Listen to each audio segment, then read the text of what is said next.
మెదక్ జిల్లా చేగుంట పట్టణ కేంద్రంలో నాగపంచమి వేడుకలు మేకాల కుటుంబం వారి ఆధ్వర్యంలో సంతాన నాగదేవత గుడిలో ప్రత్యేక పూజలు నిర్వహించారు। ఈ కార్యక్రమానికి మేకల చక్రపాణి, మేకల జయరాములు, మేకల నాగరాజు, మేకల రవి, పట్టణ ప్రజలు, భక్తులు తదితరులు పాల్గొన్నారు।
నాగులం బావి ఉంది 100 సంవత్సరాల నుంచి ఆ బావిలో మనకు నాగదేవత మళ్ళా కాలభైరవుడు 2 విగ్రహాలు దాన్ని వెనుక ప్రతిష్ఠించింది।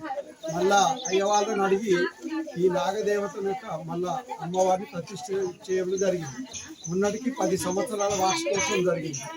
భక్తులందరికీ వచ్చి వాళ్ళందరూ అమ్మవారిని దర్శించుకొని వాళ్ళ అమ్మవారి ఆశీర్వాదం తీసుకొని పోయింది।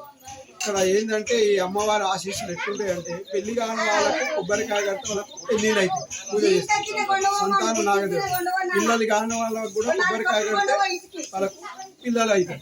ఈ నమ్మకం ఉంది, చాలా మంది ఇక్కడ జరిగింది, వాళ్ళు కూడా వచ్చి స్వయంగా చెప్పారు। కాబట్టి అమ్మవారి యొక్క ప్రతిష్ట అంతా చాలా బాగుంది। అట్టి టైములనే మనం ఈ నాగదేవతను ప్రతిష్ఠించాం। ఇది అమ్మవారు చేగుంట గ్రామం నుండి చుట్టుపక్కల గ్రామంలో ప్రజలందరూ మళ్ళా బ్రాహ్మణ్స్ కూడా మెచ్చుకుంటారు। మన ఈ అమ్మవారిని మీరు నిలిపినందుకు మాకు అందరికీ మేకల కుటుంబం వాళ్ళకి ధన్యవాదాలు కూడా తెలిపారు। ఇది విషయం।